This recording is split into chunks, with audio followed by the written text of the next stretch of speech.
Shalom saudara-saudara, hari ini kita berselancar dalam kebenaran dalam seri kitab Matius, di mana sekarang telah sampai Matius pasal 23 ayat 13 sampai ayat yang ke-14, di mana Tuhan Yesus mengutuk orang-orang Farisi dan ahli-ahli Taurat, yang saya beri judul celaka pertama, di mana mereka orang-orang Farisi dan ahli-ahli Taurat menutup pintu untuk orang yang mau masuk kerajaan surga. Matius pasal 23 ayat 13 sampai 14 saya bacakan bagi kita semua. Celakalah kamu, hai ahli-ahli Taurat dan orang-orang Farisi, hai kamu orang-orang munafik, karena kamu menutup pintu-pintu kerajaan surga di depan orang. Sebab kamu sendiri tidak masuk dan kamu merintangi mereka yang berusaha untuk masuk. Celakalah kamu, hai ahli-ahli Taurat dan orang-orang Farisi, hai kamu orang-orang munafik, sebab kamu menelan rumah janda-janda sedang kamu mengelabui mata orang dengan doa yang panjang-panjang. Sebab itu kamu pasti akan menerima hukuman yang lebih berat.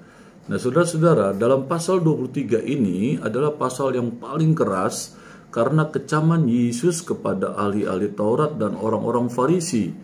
Di pasal ini ada 7 celaka yang terlontar dari mulut Tuhan kepada ahli Taurat dan orang-orang Farisi.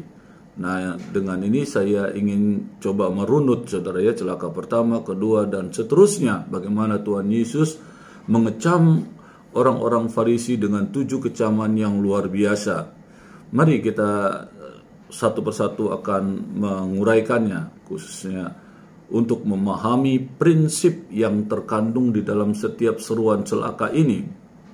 Karena prinsip ini merupakan gejala khusus dari penyakit rohani, saudara, yang akan menghancurkan kita, orang-orang percaya khususnya pada saat-saat ini, jika kita tidak berhati-hati. Jadi firman Tuhan ini bukan hanya untuk 2000 tahun yang lalu orang-orang Farisi dan ahli-ahli Taurat saja, tetapi firman Tuhan ini akan terus berkelanjutan ya, untuk orang-orang yang membaca dan mengerti dan mau menjalankan prinsip firman Tuhan ini ya, karena ini firman Tuhan ya dan amin, kekal selama-lamanya. Saudara, untuk memahami prinsip yang terkandung di dalam setiap seruan celaka ini, karena prinsip-prinsip ini merupakan gejala khusus ya dari penyakit rohani. Nah, saudara-saudara, arti kata celakalah dalam bahasa Inggris artinya woe, Yunani ialah owai atau amarah atau duka cita.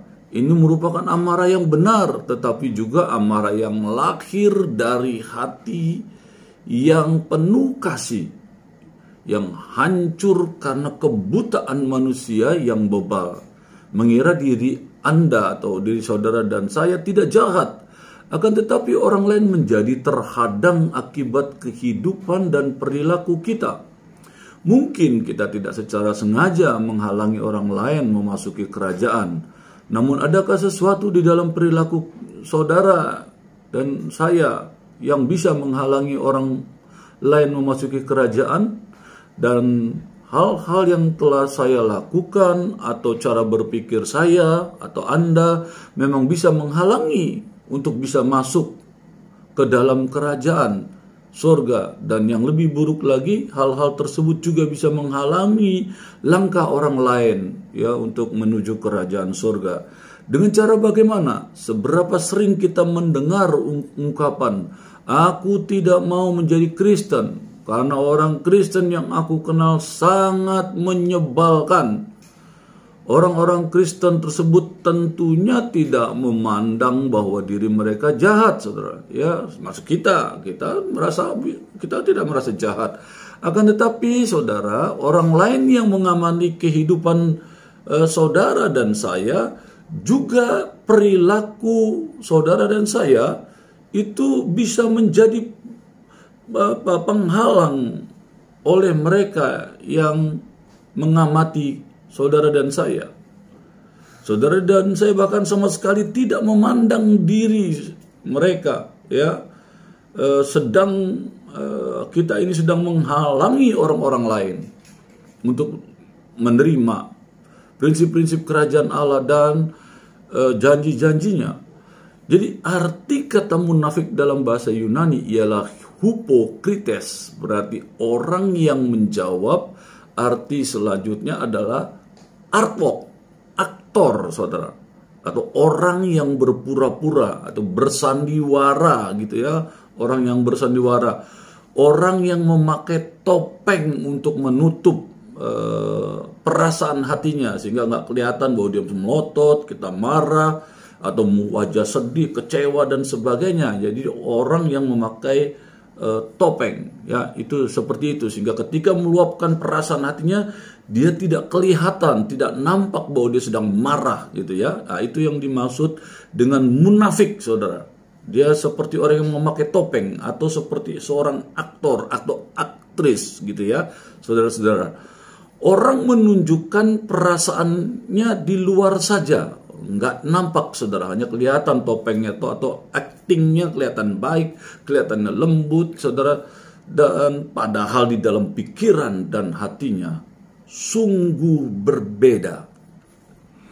Kalau dilihat di dalam Matius pasal 6 ayat 2, ayat 5 dan ayat 16, maka orang munafik adalah orang yang melakukan suatu kebaikan untuk dilihat orang.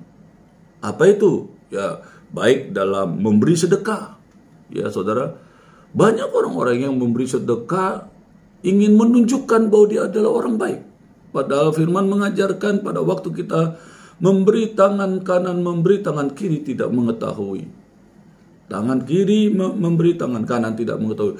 Ini prinsip pengajaran bahwa waktu kita memberi, kita tidak perlu memberitahukan kepada siapa-siapa, dan orang lain nggak perlu tahu sih kita siapa. Kita bisa kasih dengan diam-diam, kita diam-diam. Kalaupun orang lain itu bisa tahu, tapi kita tidak perlu terlalu berlebihan, saudara. Tetapi ada orang yang memberi sedekah untuk kelihatan menjadi orang yang dermawan.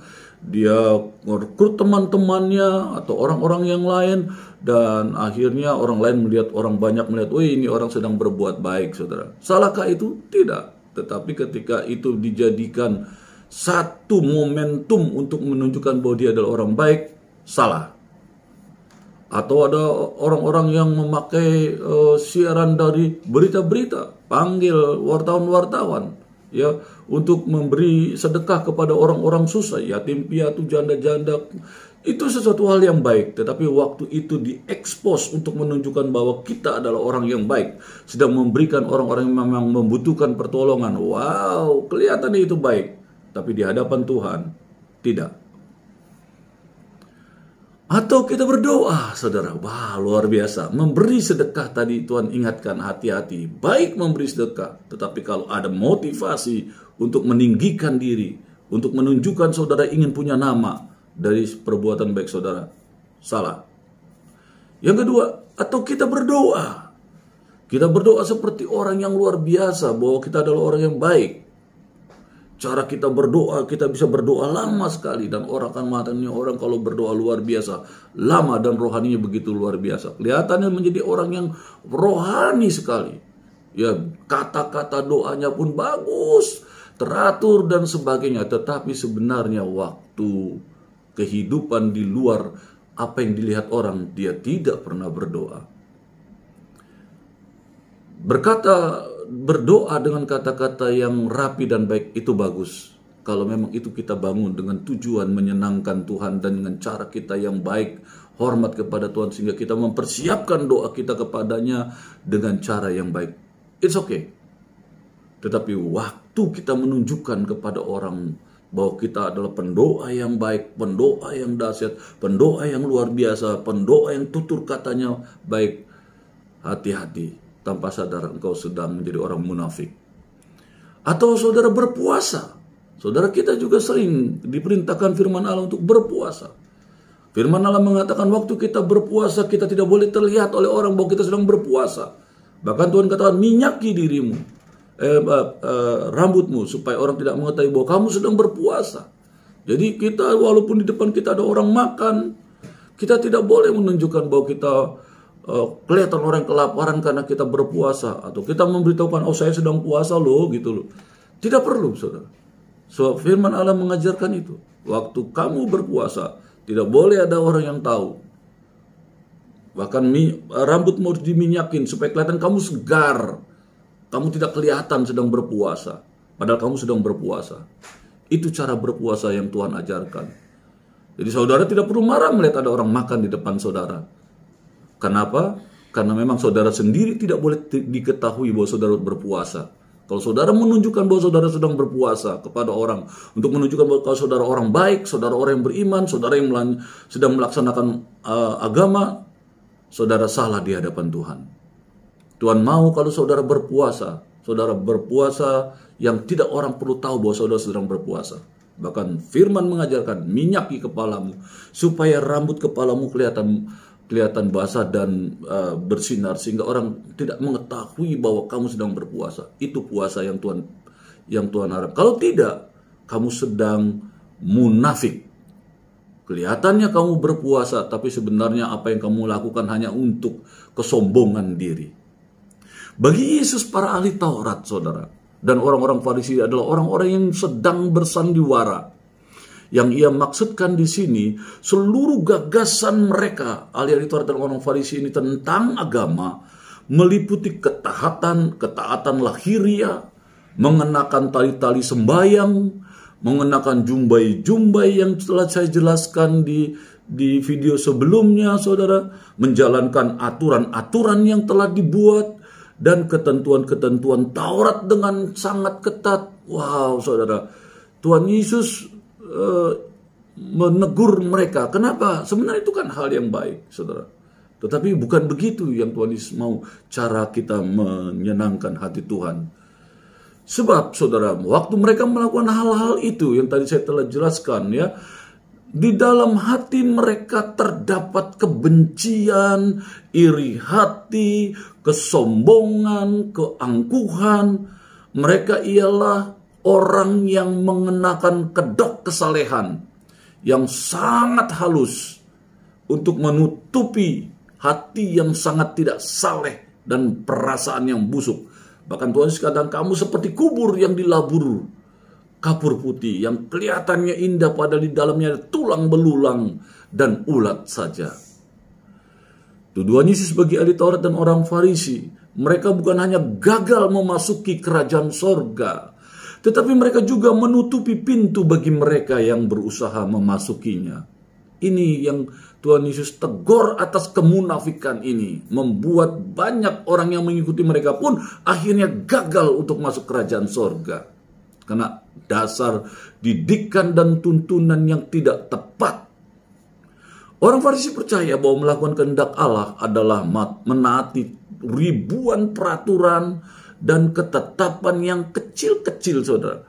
Dan segala sesuatu yang didasarkan kasih berada sangat jauh dari kerajaan. Ketika orang berusaha memasuki kerajaan itu, orang Farisi memberi mereka berbagai peraturan dan ketetapan yang sama seperti menutup pintu di depan mereka. Itu ketetapan dan peraturan yang dibuat ahli-ahli Taurat, itu malah membuat pintu tertutup untuk orang-orang yang ingin diselamatkan. Bahaya, saudara, dalam konteks kebenaran firman Tuhan ini dalam Matius pasal 23 ayat 13-14 tentang celaka pertama ini adalah bahaya yang dihadapi zaman ini.